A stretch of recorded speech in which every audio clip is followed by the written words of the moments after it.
ಸಂಶೋಧನೆ ಅಂತಕ್ಕಂಥ ವಿಚಾರವನ್ನು ಚರ್ಚೆ ಮಾಡ್ತಾ ಇದ್ವಿ. ರಿಸರ್ಚ್, ರಿ ಅಂದ್ರೆ ಇನ್ನೊಮ್ಮೆ, ಸರ್ಚ್ ಅಂದ್ರೆ ಹುಡುಕುವುದು, ಇನ್ನೊಮ್ಮೆ ಮತ್ತೊಮ್ಮೆ ಸರಿಯಾಗಿ ಹುಡುಕುವುದು ಅಂತಕ್ಕಂತಹ ಅರ್ಥವನ್ನು ನೀಡುತ್ತೆ. ಅಂದ್ರೆ ಇರುವ ಜ್ಞಾನವನ್ನ, ಇರುವ ಮಾಹಿತಿಯನ್ನ ಮತ್ತೊಮ್ಮೆ ಇನ್ನೊಮ್ಮೆ ಹುಡುಕ್ತಕ್ಕಂತಹ ವ್ಯವಸ್ಥೆಯನ್ನು ನಾವು ಸಂಶೋಧನೆ, ರಿಸರ್ಚ್ ಅಂತ ಕರಿತೀವಿ. ರಿ ಅಂದ್ರೆ ಇನ್ನೊಮ್ಮೆ, ಸರ್ಚ್ ಅಂದ್ರೆ ಹುಡುಕುವುದು ಎಂಬ ಅರ್ಥವನ್ನ ನೀಡುತ್ತೆ. ಬೌದ್ಧ ವಿಜ್ಞಾನ ಅಥವಾ ನೈಸರ್ಗಿಕ ವಿಜ್ಞಾನಗಳಲ್ಲಿ ಇರುವ ಜ್ಞಾನದ ಮೇಲೆ ಇನ್ನೊಮ್ಮೆ ಮತ್ತೊಮ್ಮೆ ಶೋಧನೆಯನ್ನ ಮಾಡಿದಾಗ ಹೊಸ ಯಂತ್ರ, ತಂತ್ರ, ಸಾಧನ, ಸಲಕರಣೆಗಳು ಆವಿಷ್ಕಾರ ಆಗುತ್ತೆ ಬೌದ್ಧ ವಿಜ್ಞಾನ. ಆದರೆ ಸಮಾಜ ವಿಜ್ಞಾನದಲ್ಲಿ ಇರುವ ಮಾಹಿತಿಯ ಮೇಲೆ ಮತ್ತೊಮ್ಮೆ ಇನ್ನೊಮ್ಮೆ ನಾವು ಸಂಶೋಧನೆಯನ್ನ ಮಾಡಿದಾಗ ಹೊಸ ಜ್ಞಾನ ಸಿಗುತ್ತೆ, ಹೊಸ ಡಾಟಾ, ಹೊಸ ಮಾಹಿತಿ ಅಂತಕ್ಕಂಥದ್ದು ನಮಗೆ ಸಿಗುತ್ತೆ ಹೊರತು ಯಾವುದೇ ಹೊಸ ಯಂತ್ರ, ತಂತ್ರ, ಸಾಧನ, ಸಲಕರಣೆಗಳು ಆವಿಷ್ಕಾರ ಆಗಲ್ಲ. ಇದು ಮಾಹಿತಿ ನಿಮಗೆ ಮನಸ್ಸಲ್ಲಿ ಕರೆಕ್ಟ್ ಆಗಿ ಇರಬೇಕು. ನಮ್ದು ಹೇಳ್ತೀನಿ, ಬೌದ್ಧ ವಿಜ್ಞಾನದಲ್ಲಿ ಶೋಧನೆಯನ್ನ ಮಾಡಿದಾಗ, ಸಂಶೋಧನೆಯನ್ನ ಮಾಡಿದಾಗ ಹೊಸ ಮಾಹಿತಿ ಜೊತೆಗೆ ಹೊಸ ಯಂತ್ರ, ತಂತ್ರ, ಸಾಧನ, ಸಲಕರಣೆಗಳ ಆವಿಷ್ಕಾರ ಆಗುತ್ತೆ. ಉದಾಹರಣೆಗೆ ಬಲ್ಬ್, ಆಧುನಿಕ ಬಲ್ಬ್ ಆವಿಷ್ಕಾರ ಆಯ್ತು. ಉದಾಹರಣೆಗೆ ಮೊಬೈಲ್, ಕೀಪ್ಯಾಡ್ ಮೊಬೈಲ್ ಇರ್ತಕ್ಕಂಥ ಅಡ್ವಾನ್ಸ್ ಆಗಿರ್ತಕ್ಕಂಥ ಮೊಬೈಲ್ ಬಂತು. ಹೀಗೆ ಹೊಸ ಯಂತ್ರ, ತಂತ್ರ, ಸಾಧನ, ಸಲಕರಣೆಗಳು ಆವಿಷ್ಕಾರ ಆಗುತ್ತೆ. ಆದ್ರೆ ಸಮಾಜ ವಿಜ್ಞಾನದಲ್ಲಿ ಉದಾಹರಣೆಗೆ ಮಹಿಳಾ ಕಿರುಕುಳದ ಬಗ್ಗೆ, ವರದಕ್ಷಿಣಾ ಕಿರುಕುಳದ ಬಗ್ಗೆ, ಸಾಕ್ಷರತೆಯ ಬಗ್ಗೆ, ಬಾಲಕಾರ್ಮಿಕರ ಬಗ್ಗೆ, ಹೀಗೆ ಯಾವುದೇ ಒಂದು ಸ್ಥಿತಿಗತಿಯ ಬಗ್ಗೆ ಅಧ್ಯಯನವನ್ನ ಮಾಡಿ ಮತ್ತೊಮ್ಮೆ ಅಧ್ಯಯನವನ್ನ ಮಾಡಿದಾಗ ಹೊಸ ಮಾಹಿತಿ, ಹೊಸ ಡಾಟಾ ಅಂತ ನಮಗೆ ಸಿಗ್ತಕ್ಕಂಥದ್ದನ್ನು ನಾವು ಕಾಣಬಹುದು.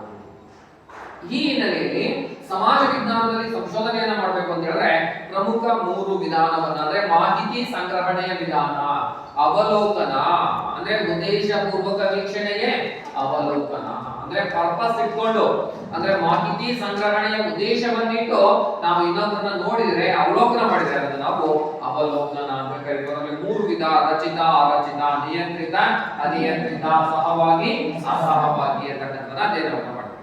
ಈಗ ಸಂದರ್ಶನ ವಿಧಾನ, ಎರಡನೆಯ ವಿಧಾನ ಸಂದರ್ಶನ. ಸಂದರ್ಶನ ಆ ಹೆಸರಲ್ಲೇ ಇದೆ, ಸಂಬಂಧ ಸರಿಯಾಗಿ, ದರ್ಶನ ಅಂದ್ರೆ ಮುಖಾಮುಖಿಯಾಗಿ ಭೇಟಿ ಆಗ್ತದೆ. ಸಂದರ್ಶನ ಅಂತಕ್ಕಂಥ ಒಂದು ಸಂಸ್ಕೃತ ಪದ, ಒಂದು ಸಂಸ್ಕೃತ ಪದ. ಅಂದ್ರೆ ಸರಿಯಾಗಿ, ನೈಜವಾಗಿ, ವಾಸ್ತವವಾಗಿ. ದರ್ಶನ ಅಂತ ಹೇಳಿದ್ರೆ ಮುಖಾಮುಖಿಯಾಗಿ ಭೇಟಿ ಆಗ್ತಕ್ಕಂಥದ್ದು, ಸಮಾಲೋಚನೆಯಲ್ಲಿ ತೊಡಗತಕ್ಕಂಥದ್ದು, ಪರಸ್ಪರ ಭಾವನೆಗಳನ್ನ ವಿನಿಮಯ ಮಾಡ್ತಕ್ಕಂಥದ್ದು. ಸಂದರ್ಶನ ಅಂತ ಹೇಳಿದ್ರೆ ಏನಲ್ಲ, ಸಂದರ್ಶನ ಅಂತಕ್ಕಂಥದ್ದು ಪರಸ್ಪರ ಭಾವನೆಗಳ ವಿನಿಮಯವನ್ನ ಮಾಡ್ಕೊಳ್ತಕ್ಕಂಥದ್ದು, ಕ್ರಿಯೆಗೆ ಸೂಕ್ತ ಪ್ರತಿಕ್ರಿಯೆಯನ್ನು ಒಳಗೊಂಡಿರ್ತಕ್ಕಂಥದ್ದನ್ನ ನಾವು ಸಂದರ್ಶನ, ಇಂಟರ್ವ್ಯೂ ಮೆಥಡ್ ಅಂತ ಕರೀತೀವಿ ಅಂತಕ್ಕಂಥದ್ದನ್ನ ತಿಳಿಯಬಹುದು. ಅದು ಸಂಸ್ಕೃತ ಪದ ಸಂ ಮತ್ತು ದರ್ಶನ ಅಂತಕ್ಕಂಥ 2 ಸಂಸ್ಕೃತ ಪದಗಳಿಂದ ಉತ್ಪತ್ತಿಯಾಗಿದೆ. ಸಂ ಅಂದ್ರೆ ಸರಿಯಾಗಿ, ದರ್ಶನ ಅಂತ ಹೇಳಿದ್ರೆ ಮುಖಾಮುಖಿಯಾಗಿ ಭೇಟಿಯಾಗಿ ಸಮಾಲೋಚನೆಯಲ್ಲಿ ಕೊಡತಕ್ಕಂಥದ್ದನ್ನ ನಾವು ಮಾಡಬಹುದು. ನಾವೆಲ್ಲ ಗಮನಿಸಿರ್ತೀವಿ, ಇಂಟ್ರೂ ಇದೇನಂತ ಇವತ್ತು ಅಂತ ಹೇಳ್ತಾರೆ. ಅಂದ್ರೆ ಏನ್ ಹೇಳಿರುತ್ತೆ, ಸರಿಯಾಗಿ, ನೈಜವಾಗಿ, ವಾಸ್ತವವಾಗಿ ಕೂತು ಭೇಟಿಯಾಗಿ ಸಮಾಲೋಚನೆಯಲ್ಲಿ ತೊಡಗತಕ್ಕಂಥದ್ದು. ಉದಾಹರಣೆಗೆ ನೀವು ಯಾವ ಕಂಪನಿಗೆ ಇಂಟ್ರೂ ಹೋಗ್ತೀರಾ ಅಂತ ನೇರವಾಗಿ 4-5 ಜನ ಇರ್ತಾರವರು ನಿಮ್ಮನ್ನ ವಾಸ್ತವವಾಗಿ ಕೂರಿಸ್ಕೊಳ್ತಾರೆ. ಭೇಟಿ, ನಿಮ್ಮ ಹೆಸರು ಏನು, ಯಾವ ಊರು, ಏನ್ ಓದಿದ್ದೀರಾ, ಏನ್ ಜಾಬ್ ಮಾಡಕ್ ಬರುತ್ತೆ ನಿಮ್ಗೆ, ಏನ್ ಸ್ಯಾಲರಿ ಎಕ್ಸ್ಪೆಕ್ಟೇಷನ್ ಮಾಡ್ತೀರಾ ಕೇಳ್ತಾರೆ ಇಂಥ ಪ್ರಶ್ನೆ. ಅದಕ್ಕೆ ನೀವು ನನ್ನ ಹೆಸರು ಇಂಥದ್ದು, ನಾನು ಈ ರೀತಿ ಸ್ಟಡಿಯನ್ನು ಮಾಡಿದ್ದೀನಿ, ನನಗೆ ಈ ರೀತಿ ವರ್ಕ್ ಪರ್ಫಾರ್ಮೆನ್ಸ್ ಇದೆ, ನನಗೆ ಇಂಥ ಕಡೆ ಎಕ್ಸ್ಪೀರಿಯನ್ಸ್ ಇದೆ, ನಾನು ಇಷ್ಟು ಸ್ಯಾಲರಿನ ಎಕ್ಸ್ಪೆಕ್ಟೇಷನ್ಸ್ ಅನ್ನ ಮಾಡ್ತೀನಿ. ಸಂದರ್ಶನ. ಅದೇ ರೀತಿ ಒಬ್ಬ ರೈತ ಹತ್ರಕ್ಕೆ ಹೋಗಿ, ಹೆಸರೇನು, ಎಷ್ಟು ಎಕರೆ ಹೊಲ ಇದೆ, ನಾನು ಒಂದು ಸಾಮಾಜಿಕ ವ್ಯವಸ್ಥೆಯನ್ನು ಕುರಿತು ಅಧ್ಯಯನವನ್ನು ಮಾಡಬೇಕಾದ್ರೆ ಒಬ್ಬ ರೈತರ ಬಗ್ಗೆ ನೀವು ಸಂದರ್ಶನವನ್ನು ಮಾಡ್ತಾರೆ ಅಂದ್ರೆ ನಿಮ್ಮ ಹೆಸರೇನು, ನಿಮ್ದು ಯಾವ ಊರಿಗೆ, ಎಷ್ಟು ಎಕರೆ ಜಮೀನ್ ಇದೆ, ಟ್ರ್ಯಾಕ್ಟರ್ ಇದೆಯಾ, ಏನು ಬೆಳೆಯನ್ನ ಬೆಳಿತೀರಿ, ವರ್ಷಕ್ಕೆ ಎಷ್ಟು ಆದಾಯ ಬರುತ್ತೆ, ಎಷ್ಟು ಖರ್ಚು ಬರುತ್ತೆ, ಹೀಗೆ ಮಾಹಿತಿಯನ್ನ ಪಡ್ಕೊಂಡ್ರೆ ಅದನ್ನು ಕೂಡ ಸಂದರ್ಶನ ಅಂತ ಕರಿತೀವಿ. ಅಂದ್ರೆ ಸಂಬಂಧ ಸರಿಯಾಗಿ, ದರ್ಶನ ಅಂತ ಹೇಳಿದ್ರೆ ನೈಜವಾಗಿ ಅಥವಾ ಮುಖಾಮುಖಿಯಾಗಿ ಭೇಟಿಯಾಗಿ ಸಮಾಲೋಚನೆಯಲ್ಲಿ ತೊಡಗತಕ್ಕಂಥದ್ದೇ ನಾವು ಸಂದರ್ಶನ ವಿಧಾನ ಅಂತ ಕರಿತೀವಿ. ಇದು ಮಾಹಿತಿ ಸಂಗ್ರಹಣೆಯ, ಸಾಮಾಜಿಕ ಸಂಶೋಧನೆಯಲ್ಲಿ, ಸೋಷಿಯಲ್ ರಿಸರ್ಚ್, ಮಾಹಿತಿ ಸಂಗ್ರಹಣೆಯ ಎರಡನೆಯ ಪ್ರಮುಖ ವಿಧಾನ.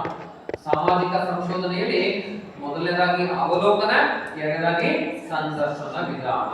ಬರ್ಕೊಂಡಿದ್ದೀರಿ. ಸಂದರ್ಶನ ಅಂದ್ರೆ ಏನಂತ ಮುಂದುವರಿತಾ ಸಂದರ್ಶನದ ವಿಧಗಳು ಅಂತ ಬರ್ಕೊಂಡು ನೆಕ್ಸ್ಟ್ ಹೆಡಿಂಗ್ ಸಂದರ್ಶನದ ವಿಧಗಳು.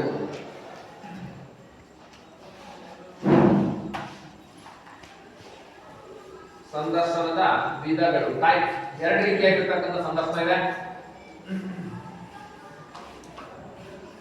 ಮೊದಲನೇದಾಗಿ ರಚನಾತ್ಮಕ ಸಂದರ್ಶನ.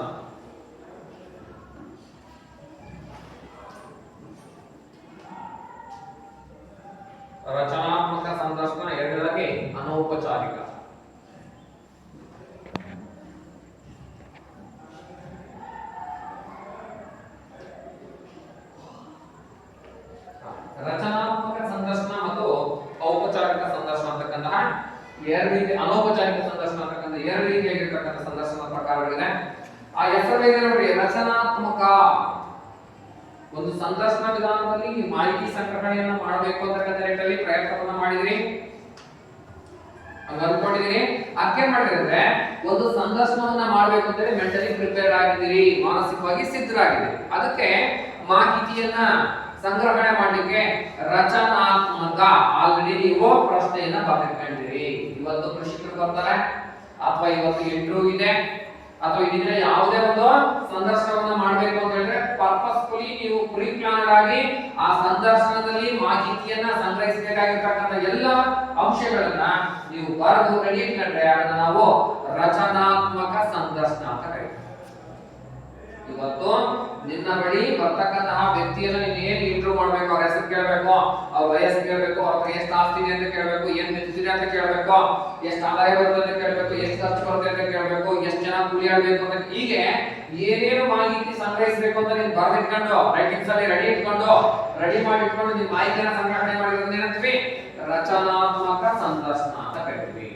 ಇನ್ನ ಅನೌಪಚಾರಿಕ ಸಂದರ್ಶನ ಅಂತ ಹೇಳಿದ್ರೆ ಯಾವುದೇ ಪೂರ್ವ ನಿರ್ಧಾರಿತವಾಗಿರ್ತಕ್ಕಂಥ ಯೋಜನೆ ಇರ್ತದೆ, ಕಾಲಕ್ಕೆ ತಕ್ಕನಾಗಿ ಪ್ರಶ್ನೆಯನ್ನ ಕೇಳಿ ಮಾಹಿತಿಯನ್ನ ಸಂಗ್ರಹಣೆ ಮಾಡ್ತಕ್ಕಂಥ ವಿಧಾನವನ್ನ ಅನೌಪಚಾರಿಕ ಸಂದರ್ಶನ ಅಂತ ಕರಿತೀವಿ. ಉದಾಹರಣೆಗೆ ದಾರಿ ಹೋಗ್ತಾ ಇರ್ತೀವಿ, ಯಾರೋ ಇಲ್ಲಿ ಸಿಗ್ತಾರೆ, ಒಬ್ಬ ರೈತನೋ ಒಬ್ಬ ಮಹಿಳೆನೋ ಒಬ್ಬ ಬಾಲಕಾರ್ಮಿಕನೋ ಯಾರೋ ಸಿಗ್ತಾರೆ.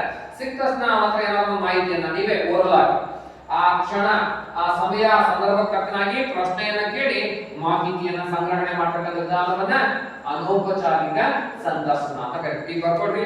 ರಚನಾತ್ಮಕ ಸಂದರ್ಶನ ಅಂತ ಹೇಳಿದ್ರೆ ಒಂದು ಲೈನಲ್ಲಿ ಪೂರ್ವ ನಿರ್ಧರಿತ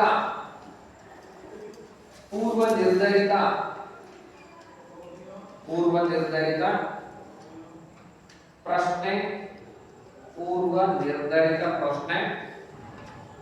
ಪೂರ್ವ ನಿರ್ಧರಿತ ಪ್ರಶ್ನೆ ಮತ್ತು ಯೋಜನೆಯನ್ನು ಪೂರ್ವ ನಿರ್ಧರಿತ ಪ್ರಶ್ನೆ ಮತ್ತು ಯೋಜನೆಯನ್ನು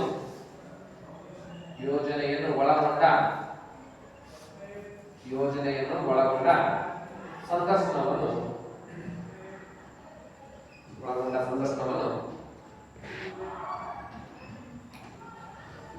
ರಚನಾತ್ಮಕ ಸಂದರ್ಶನ ಎನ್ನುವರು. ರಚನಾತ್ಮಕ ಸಂದರ್ಶನ ಎನ್ನುವರು. ಸೆಕೆಂಡ್ ಒನ್ ಅದನ್ನೇ ಅನೌಪಚಾರಿಕ ಎರಡನೇ ನೋಡಿ. ಅನೌಪಚಾರಿಕ ಸಂದರ್ಶನ ಅಂದ್ರೆ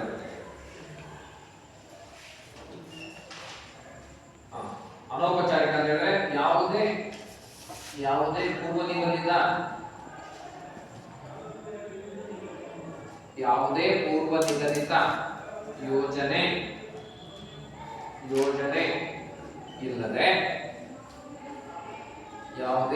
ನಿಗದಿತ ಯೋಜನೆ ಇಲ್ಲದೆ ಕಾಲಕ್ಕೆ ತಕ್ಕಂತೆ ಪ್ರಶ್ನೆ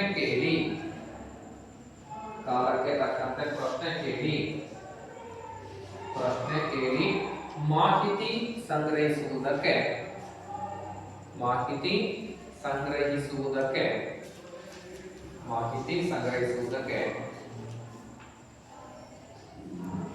ಅನೌಪಚಾರಿಕ ಸಂದರ್ಶನ. ಮಾಹಿತಿ ಸಂಗ್ರಹಿಸುವುದಕ್ಕೆ ಅನೌಪಚಾರಿಕ ಸಂದರ್ಶನ ಎನ್ನುವರು. ನೆಕ್ಸ್ಟ್ ಹೆಡಿಂಗ್ ಸಂದರ್ಶನ ವಿಧಾನದ ಅನುಕೂಲಗಳು. ಸಂದರ್ಶನ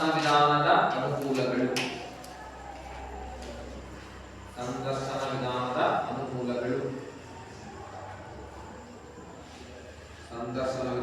ಅನುಕೂಲಗಳು. ಆಗಲೇ ಫಸ್ಟ್ ಒನ್ ನಂಬಲರ್ಹವಾದ ಮತ್ತು ಆಳವಾದ ಜ್ಞಾನವು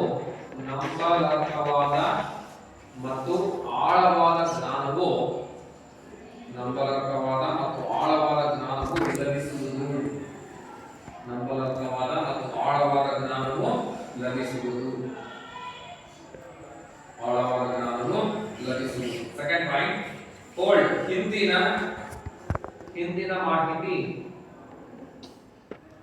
ಹಿಂದಿನ ಮಾಹಿತಿ ಮತ್ತು ಭವಿಷ್ಯತ್ತಿನಲ್ಲಿ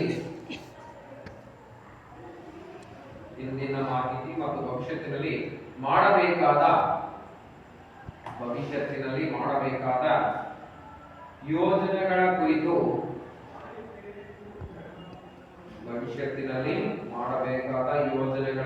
ವಿವರವಾಗಿ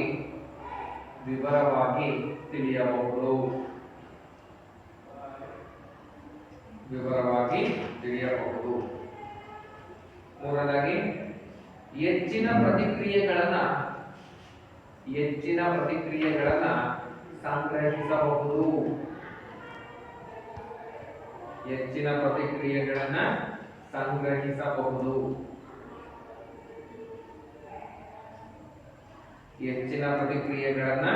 ಸಂಗ್ರಹಿಸಬಹುದು. ನೆಕ್ಸ್ಟ್ 4ನೇ ಪಾಯಿಂಟ್, ಎಲ್ಲಾ ವರ್ಗಗಳ ಜನರಿಂದ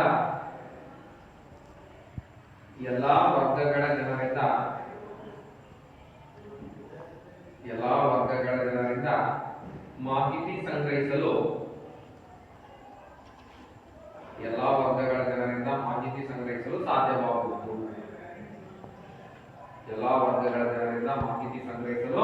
ಸಾಧ್ಯವಾಗುವುದು. ನೋಡಿ, ಸಂದರ್ಶನ ವಿಧಾನದಿಂದ ಏನೇ ಅನುಕೂಲ ಆಗುತ್ತಪ್ಪ ಅಂತ ಹೇಳಿದ್ರೆ ಬರ್ಕೊಂಡಿದ್ದೀವಿ. ಈಗ ನಂಬಲರ್ಹವಾದ ಮತ್ತು ಆಳವಾಗಿರ್ತಕ್ಕಂಥ ಜ್ಞಾನ ಲಭಿಸುತ್ತೆ ನಮಗೆ. ಅಂದ್ರೆ ನೇರವಾಗಿ ಇಂಟ್ರಾಕ್ಷನ್ ಮಾಡೋದ್ರಿಂದ, ಕಮ್ಯುನಿಕೇಶನ್ ಮಾಡೋದ್ರಿಂದ ನಂಬಲಿಕ್ಕೆ ಯೋಗ್ಯವಾದ ಮಾಹಿತಿಯನ್ನು ಕೊಡ್ತಾರೆ. ಮತ್ತು ಕೃಷಿ, ಉದಾಹರಣೆಗೆ ಕೃಷಿ ಬಗ್ಗೆ ಮಾಹಿತಿಯನ್ನು ಶೇರ್ ಮಾಡ್ತಾರೆ. ಕೃಷಿಕನ ಬಗ್ಗೆ, ಆ ಕೃಷಿ ರಂಗದ ಬಗೆಗಿನ ಆಳವಾಗಲ ಎಲ್ಲ ರೀತಿಯಾಗಿರ್ತಕ್ಕಂಥ ವಿಚಾರಗಳನ್ನು ನಮಗೆ ತಿಳಿಸ್ತಾ ಹೋಗ್ತಾರೆ. ಸ್ವಾಮಿ, ಇಷ್ಟು ಕಷ್ಟ ಇದೆ, ನಾವಿಷ್ಟು ಎಫರ್ಟ್ ಮಾಡ್ತೀವಿ, ಸಾಲ ಮಾಡಿ ಕಷ್ಟಪಟ್ಟು ದುಡಿತೀವಿ, ಅದು ಕೂಡ ಆದಾಯ ಬರಲ್ಲ. ಈ ಎಲ್ಲ ರೀತಿಯಾಗಿರ್ತಕ್ಕಂಥ ಮಾಹಿತಿಯನ್ನು ತಿಳಿಸ್ತಕ್ಕಂಥ ಪ್ರಯತ್ನವನ್ನ ಮಾಡ್ತಾರೆ. ಅದೇ ರೀತಿ ಮುಂದೆ ಬರ್ತಿದ್ರೆ ಇಂದಿನ ಮಾಹಿತಿ ಮತ್ತು ಭವಿಷ್ಯದಲ್ಲಿ ಮಾಡಬೇಕಾದ ಯೋಜನೆಗಳ ಕುರಿತು ವಿವರವಾಗಿ ತಿಳಿಯಬಹುದು. ಈ ಹಿಂದೆ ಏನಾಗಿತ್ತು, ಇನ್ನು ಮುಂದೆ ನಾವು ಏನ್ ಯೋಜನೆಯನ್ನು ಹಾಕೋಬೇಕು, ಏನ್ ಕಾರ್ಯಕ್ರಮವನ್ನು ಹಮ್ಮಿಕೋಬೇಕು ಅಂತಕ್ಕಂಥ ಸಮಗ್ರವಾಗಿರ್ತಕ್ಕಂಥ ಮಾಹಿತಿ ನಮಗೆ ಗೊತ್ತಾಗುತ್ತೆ ಸಂದರ್ಭದಿಂದ. ಮುಂದುವರಿತಾ ಹೆಚ್ಚಿನ ಪ್ರತಿಕ್ರಿಯೆಗಳನ್ನ ಸಂಗ್ರಹಿಸಬಹುದು ಅಂತ ಹೇಳ್ತಾರೆ. ಹೆಚ್ಚುವರಿಯಾಗಿರ್ತಕ್ಕಂಥ ನಾವೊಂದು ಮಾಹಿತಿಯನ್ನು, ಉದಾಹರಣೆಗೆ ಕೃಷಿ, ಉದಾಹರಣೆಗೆ ಮಹಿಳೆಯ ಶೋಷಣೆ ಬಗ್ಗೆ ಏನಾದ್ರು ಒಂದು ಪ್ರಶ್ನೆಯನ್ನ ಕೇಳಿದ್ರೆ, ನಿಮ್ ಗಂಡ ಯಾರು ತೊಂದರೆ ಕೊಡ್ತಾರಾ ಅಂತ ಹೇಳಿ ಹೆಚ್ಚಿನ ಪ್ರತಿಕ್ರಿಯೆ, ಹೌದು ನಮ್ಮ ಗಂಡ ಟಾರ್ಗೆಟ್ ಮಾಡ್ತಾರೆ, ಜೊತೆ ನಮ್ಮ ಅತ್ತೆ ಮಾವ ನಾತಿ ಇನ್ನುಳಿರ್ತಕ್ಕಂಥ ಎಲ್ಲರೂ ಕೂಡ ನಮ್ಮ ತೊಂದರೆ ಕೊಡ್ತಾರೆ. ಹೆಚ್ಚಿನ ಪ್ರತಿಕ್ರಿಯೆ.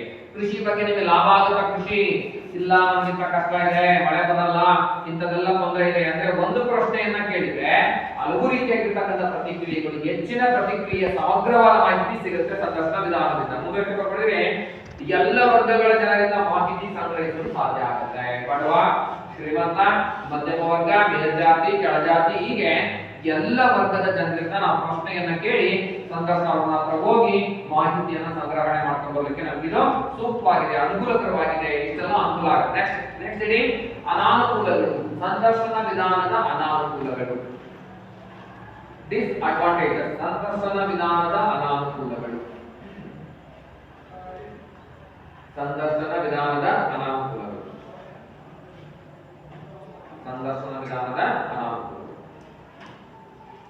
ಫಸ್ಟ್ ಪಾಯಿಂಟ್, ಉತ್ತರಿಸುವ ಮಾಹಿತಿ ಕೆಲವು ಬಾರಿ ಅಪ್ರಸ್ತುತ, ಅಸಮರ್ಪಕವಾಗಿರುತ್ತೆ. ಉತ್ತರಿಸುವ ಮಾಹಿತಿ ಕೆಲವು ಬಾರಿ ಅಪ್ರಸ್ತುತ, ಅಸಮರ್ಪಕವಾಗಿರುತ್ತದೆ.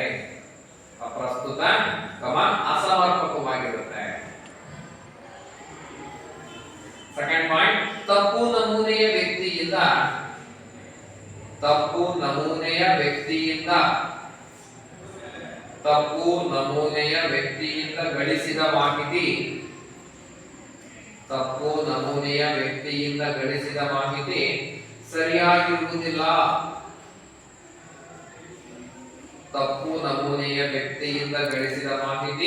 ಸರಿಯಾಗಿರುವುದಿಲ್ಲ. ನೆಕ್ಸ್ಟ್ 3 ಪಾಯಿಂಟ್, ಸಂದರ್ಶಕನ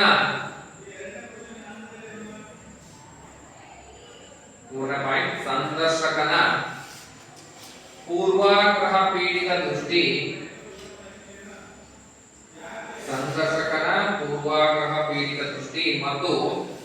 ಮತ್ತು ಪೂರ್ವ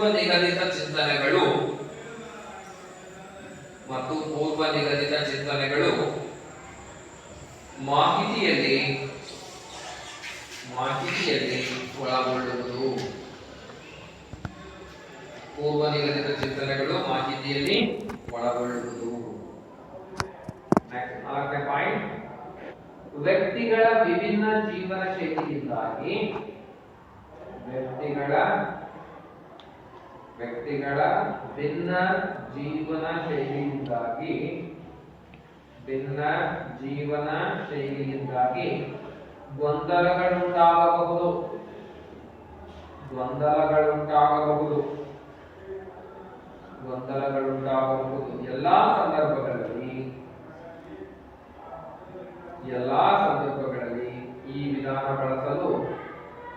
ಎಲ್ಲಾ ಸಂದರ್ಭಗಳಲ್ಲಿ ಈ ವಿಧಾನ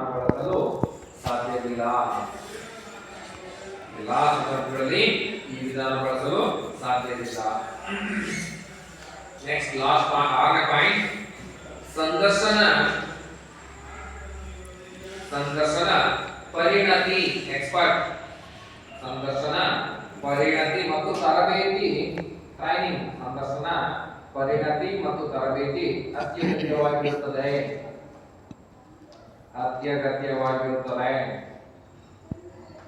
ನೆಕ್ಸ್ಟ್ ಲಾಸ್ಟ್ ಪಾಯಿಂಟ್, ಆರನೇ ಪಾಯಿಂಟ್ ಇನ್ನೊಂದು ಮಾಡ್ತೀನಿ. ಸಂದರ್ಶನ ಪರಿಣತಿ ಮತ್ತು ತರಬೇತಿ ಅತ್ಯಗತ್ಯವಾಗಿರುತ್ತದೆ. ಲಾಸ್ಟ್ ಪಾಯಿಂಟ್, ಸಂದರ್ಶನ ವಿಧಾನವು ಹೆಚ್ಚು ದುಬಾರಿ.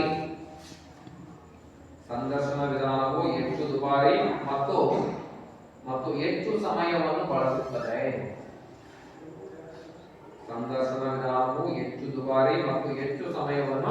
ಬಳಸುತ್ತದೆ.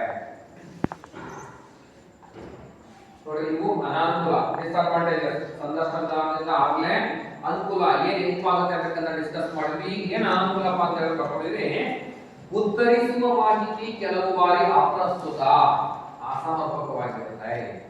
ಈಗ ನೀವು ಕೃಷಿ ಬಗ್ಗೆ ಏನೋ ಮಾಹಿತಿಯನ್ನು ಕೇಳ್ತೀರಿ, ಅವ್ರು ಯಾವುದೋ ಲೈನ್ ಹೇಳ್ಬೋದು, ಅಮೆರಿಕದಲ್ಲಿ ಮಾಡಿದ್ದಾರೆ, ಇಸ್ರೇಲ್ ಮಾಡಿದ್ದಾರೆ, ಇನ್ನೊಂದು ಅಪ್ರಸ್ತುತವಾಗಿರ್ತಕ್ಕಂಥ ಮಾಹಿತಿಯನ್ನ ನಾವು ಕೇಳಿದೇ ಇರ್ತಕ್ಕಂಥ ಮಾಹಿತಿ, ನಾವು ಮಹಿಳೆ ಬಗ್ಗೆ ಏನೋ ಕೇಳ್ಬೋದು, ಯಾವುದೋ ಒಂದು ವಿಚಾರದ ಬಗ್ಗೆ ಸಂಶೋಧಕರಾಗಿ, ಆದ್ರೆ ಅವರು ವಾಸ್ತವಕ್ಕೆ ಅಥವಾ ನಮ್ಮ ಸಂಶೋಧನೆಗೆ ಬೇಕಾಗಿರ್ತಕ್ಕಂಥ ಮಾಹಿತಿಯನ್ನು ನೀಡಿದರೆ ಅಪ್ರಸ್ತುತವಾಗಿರ್ತಕ್ಕಂತಹ ಬೇಕಿಲ್ಲದೆ ಇರತಕ್ಕಂಥ ವಿಚಾರವನ್ನು ಅವರು ನಮಗೆ ಹೇಳ್ಬೋದು. ಇದು ಸಂದರ್ಶನದ ಅನಾನುಕೂಲ. ಮುಂದುವರೆದ್ರೆ ತಪ್ಪು ನಮೂನೆಯ ವ್ಯಕ್ತಿಯಿಂದ ಗಳಿಸಿದ ಮಾಹಿತಿ ಸರಿಯಾಗಿರುವುದಿಲ್ಲ.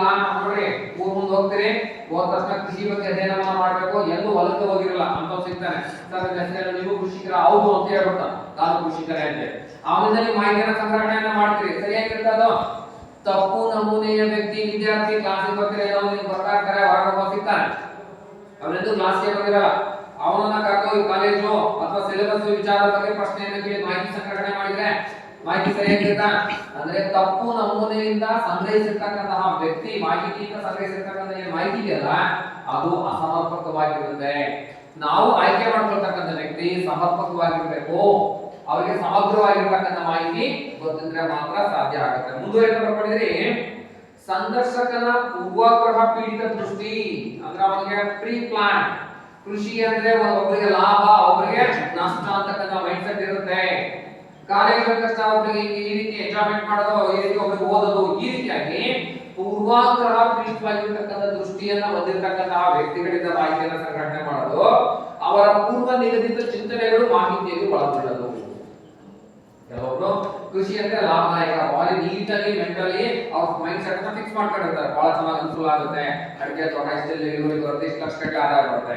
ಕೆಲವೊಬ್ರು ಬಯಲುಸೀಮೆನಲ್ಲಿ ಪುಷ್ಟಿ ಜಮೀನನ್ನ ಅಂದ್ರೆ ಮಳೆ ಆಶ್ರಯವಾಗಿ ಬೆಳೆದಿರ್ತಕ್ಕಂಥ ಜನ ಕೃಷಿ ಅಂದ್ರೆ ಲಾಭದಾಯಕ ಅಲ್ಲ, ಬಹಳ ಖರ್ಚು ಬರುತ್ತೆ, ಎಷ್ಟು ಎಫರ್ಟ್ ಆಗಿ ದುಡಿಮೆ ಮಾಡಿದ್ರು ಏನೋ ಆದಾಯ ಉಳಿಯಲ್ಲ. ಈ ರೀತಿಯಾಗಿ ಪೂರ್ವಾಗ್ರಹ ಪೀಡಿತವಾಗಿರ್ತಕ್ಕಂಥ ಯೋಜನೆಯನ್ನು ಹೊಂದಿರತಕ್ಕಂಥ ಜನರಿಂದ ಸಂಗ್ರಹಿಸಿರ್ತಕ್ಕಂಥ ಮಾಹಿತಿ ಸಮರ್ಪಕವಾಗಿರಲ್ಲ. ಇದು ಅನಾನುಕೂಲ. ವ್ಯಕ್ತಿಗಳ ಭಿನ್ನ ಜೀವನ ಶೈಲಿಯಿಂದಾಗಿ ಗೊಂದಲಗಳುಂಟಾಗಬಹುದು. ಅವರು ಒಳ್ಳೆಯದನ್ಬೋದು, ಕೆಲವರು ಕೆಟ್ಟದ್ದು ಅಂತ ಹೇಳ್ತಾರೆ. ವರದಕ್ಷಿಣೆ ಬಗ್ಗೆನೇ ಆಗಲಿ, ವರದಕ್ಷಿಣೆ ತಗೊಂಡ ಸರಿನೋ ಒಳ್ಳೆಯದೋ, ಒಬ್ಬರು ಬೇಕು ಅನ್ಬೋದು, ಒಬ್ರು ಬೇಡ ಅನ್ಬೋದು.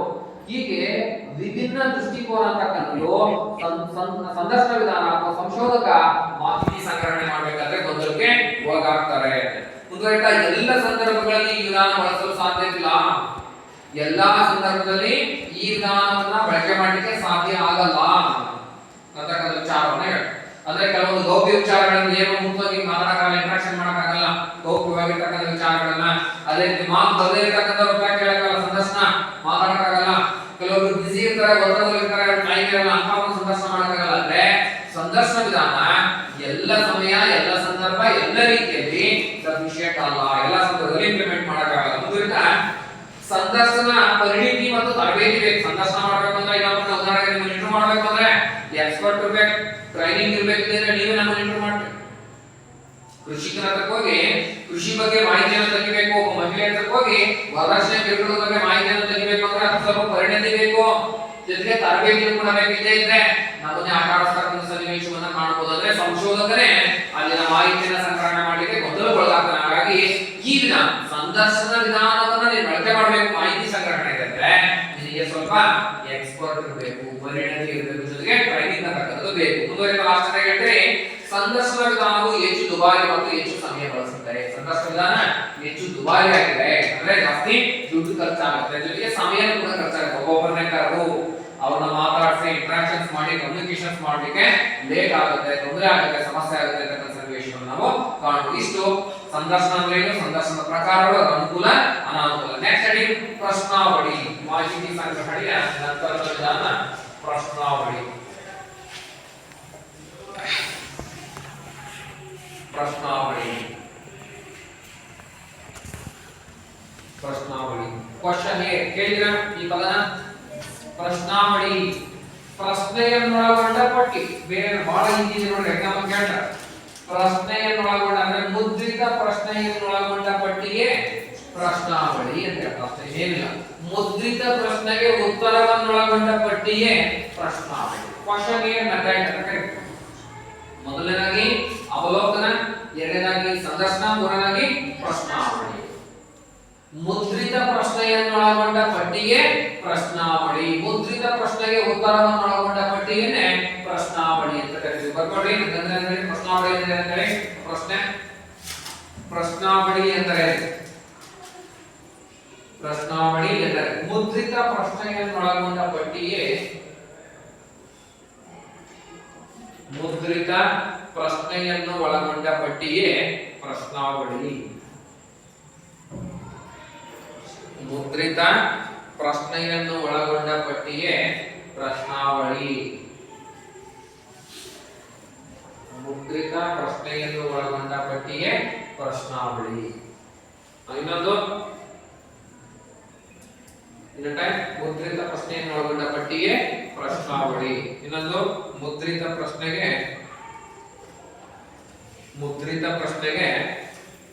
ಮುದ್ರಿತ ಪ್ರಶ್ನೆಗೆ ಉತ್ತರವನ್ನು ಒಳಗೊಂಡ, ಮುದ್ರಿತ ಪ್ರಶ್ನೆಗೆ ಉತ್ತರವನ್ನು ಒಳಗೊಂಡ ಪಟ್ಟಿಗೆ, ಮುದ್ರಿತ ಪ್ರಶ್ನೆಗೆ ಉತ್ತರವನ್ನು ಒಳಗೊಂಡ ಪಟ್ಟಿಗೆ ಪ್ರಶ್ನಾವಳಿ ಎನ್ನುವರು.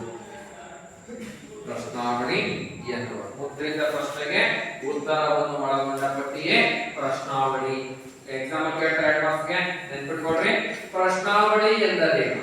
ಪ್ರಶ್ನೆಯನ್ನೊಳಗೊಂಡ ಪಟ್ಟಿಗೆ ಅಥವಾ ಮುದ್ರಿತ ಪ್ರಶ್ನೆಯನ್ನೊಳಗೊಂಡ ಪಟ್ಟಿಗೆ ಪ್ರಶ್ನಾವಳಿ. Very simple. ಪ್ರಶ್ನಾವಳಿ ಅಂದ್ರೆ ಮುದ್ರಿತ ಪ್ರಶ್ನೆಯನ್ನೊಳಗೊಂಡ ಪಟ್ಟಿ. ಇನ್ನೊಂದು ಡೆಫಿನೇಷನ್ ಅಂದ್ರೆ ಮುದ್ರಿತ ಪ್ರಶ್ನೆಗೆ ಉತ್ತರವನ್ನು ಒಳಗೊಂಡ ಪಟ್ಟಿ. ಡೈರೆಕ್ಟ್ ಆಗಿ ಮುದ್ರಿತ ಪ್ರಶ್ನೆಯನ್ನು ಒಳಗೊಂಡ ಪಟ್ಟಿ ಅಂತ ಹೇಳಿದ್ರೆ ಸಾಕು, ಅದನ್ನ ಪ್ರಶ್ನಾವಳಿ ಅಂತೀವಿ. ಇದು ಮುಂದುವರಿತಾ ಮುದ್ರಿತ ಪ್ರಶ್ನೆಗೆ ಉತ್ತರವನ್ನು ಒಳಗೊಂಡ ಪಟ್ಟಿಗೆ ಪ್ರಶ್ನಾವಳಿ ಅಂತ ಕರೀತೀವಿ. ನೆಕ್ಸ್ಟ್ ಹೆಡಿಂಗ್ ಪ್ರಶ್ನಾವಳಿಯ ವಿಧಗಳು. ಪ್ರಶ್ನಾವಳಿಯ ವಿಧಗಳು.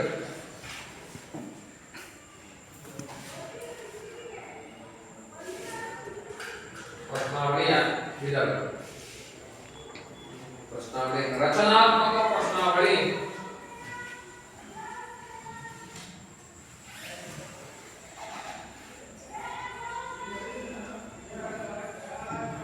ಎರಡನೇದಾಗಿ ರಚನಾತ್ಮಕ ಪ್ರಶ್ನಾವಳಿ, ಅರಚನಾತ್ಮಕ ಅಥವಾ ಅನೌಪಚಾರಿಕ.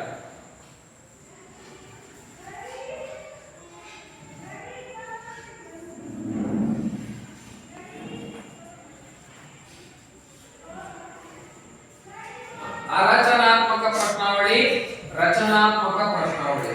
ರಚನಾತ್ಮಕ ಅಂದ್ರೆ ಹೆಸರಲ್ಲಿದೆ, ರಚನೆ ಮಾಡಿ ಇಟ್ಕೊಂಡಿರೋದು. ರೆಡಿ ಏನೇನ್ ಮಾಹಿತಿಯನ್ನು ಸಂಗ್ರಹಣೆ ಮಾಡಬೇಕು ನಿಮ್ಮಿಂದ ಏನೇನ್ ಪ್ರಶ್ನೆಯನ್ನು ಕೇಳಬೇಕು ಅದನ್ನ ನಾವು ಲಿಸ್ಟ್ ಅಲ್ಲಿ ಬರೆದಿಟ್ಕೊಂಡ್ರೆ ಅದನ್ನ ರಚನಾತ್ಮಕ ಪ್ರಶ್ನಾವಳಿ ಅಂತ ಕರಿತೀವಿ. ಅರಚನಾತ್ಮಕ ಅಂದ್ರೆ ಯಾವುದೇ ಪ್ರಶ್ನೆಯನ್ನ ಬರೆದಿಟ್ಕೊಂಡಂಗೆ ಸಮಯ ಸಂದರ್ಭ ಸನ್ನಿವೇಶಕ್ಕೆ ತಕ್ಕನಾಗಿ ಪ್ರಶ್ನೆಯನ್ನ ಕೇಳಿ ಮಾಹಿತಿ ಸಂಗ್ರಹಣೆ ಮಾಡೋದನ್ನ ಅರಚನಾತ್ಮಕ ಪ್ರಶ್ನಾವಳಿ ಅಂತ ಕರಿತೀವಿ. ಬರ್ಕೊಳ್ಳಿ, ರಚನಾತ್ಮಕ ಪ್ರಶ್ನಾವಳಿ ಅಂತ ಹೇಳಿದ್ರೆ ಪೂರ್ವ ನಿಗದಿತ ಪ್ರಶ್ನೆಯನ್ನು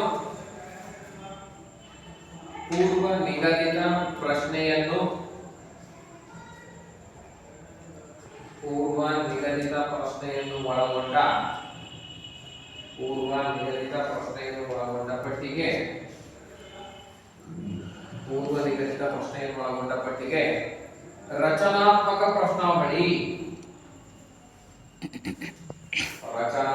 ಪ್ರಶ್ನಾವಳಿ ಎನ್ನುವರು.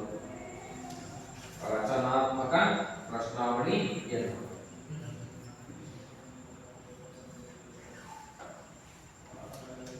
ಎರಡನೇದಾಗಿ ಅರಚನಾತ್ಮಕ ಹಂಗಂದ್ರೆ ಹೇಳ್ತೀವಿ ಸಂದರ್ಭಕ್ಕೆ ತಕ್ಕಂತೆ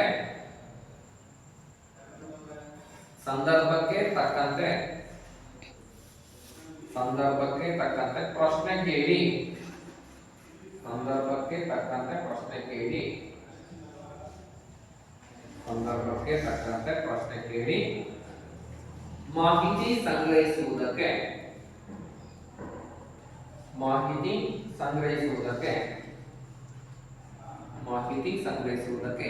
ಅರಚನಾತ್ಮಕ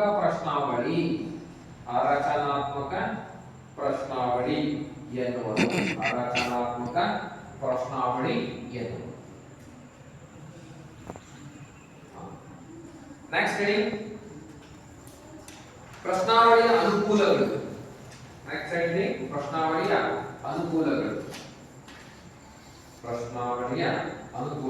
ಅಡ್ವಾಂಟೇಜಸ್.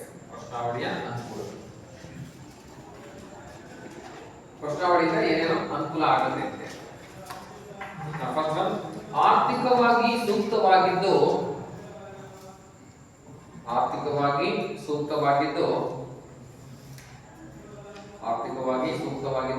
ಮತ್ತು ವಿವಿಧ ಪ್ರದೇಶಗಳಲ್ಲಿ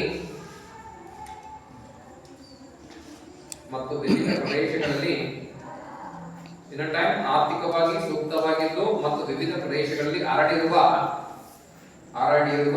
ವಿವಿಧ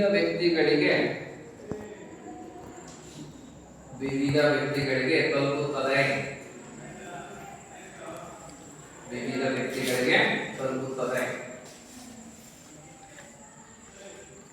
ಸೆಕೆಂಡ್ ಪಾಯಿಂಟ್, ಫಸ್ಟ್ ಪಾಯಿಂಟ್ ಹೇಳ್ತೇನೆ, ಆರ್ಥಿಕವಾಗಿ ಸೂಕ್ತವಾಗಿದ್ದು ಮತ್ತು ವಿವಿಧ ಪ್ರದೇಶಗಳಲ್ಲಿ ಹರಡಿರುವ ವಿವಿಧ ವ್ಯಕ್ತಿಗಳಿಗೆ ತಲುಪುತ್ತದೆ. ಸೆಕೆಂಡ್ ಪಾಯಿಂಟ್, ಸಮಯದ ಉಳಿತಾಯವಾಗುವುದು.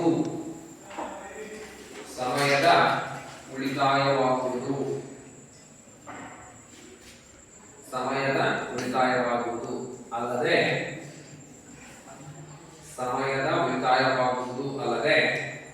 ಅಂಚೆ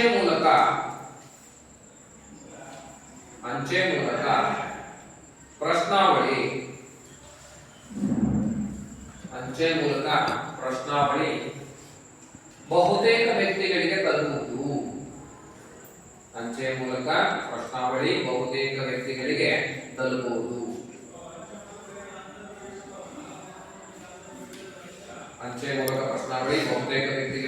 ತಲುಪುವುದು. ನೆಕ್ಸ್ಟ್ ಪಾಯಿಂಟ್, ಉತ್ತರಿಸುವ ವ್ಯಕ್ತಿಗಳಿಗೆ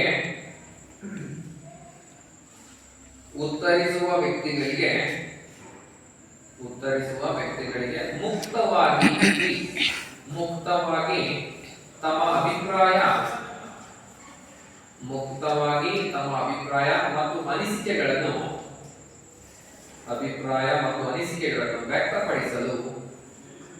ವ್ಯಕ್ತಪಡಿಸಲು ಅವಕಾಶವಿದೆ.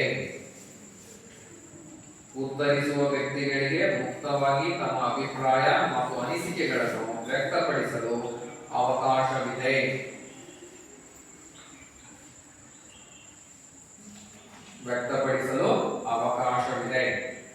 ನೆಕ್ಸ್ಟ್, ನಾಲ್ಕನೇದಾಗಿ ಖಾಸಗಿ ಗುಪ್ತ ವಿಚಾರ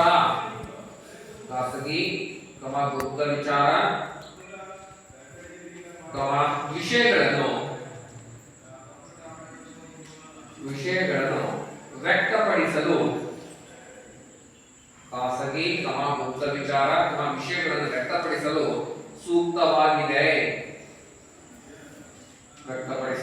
ಸೂಕ್ತವಾಗಿದೆ. ಉದಾಹರಣೆಗೆ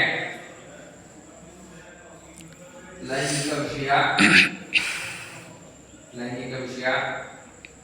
ಅಭ್ಯಾಸಗಳು,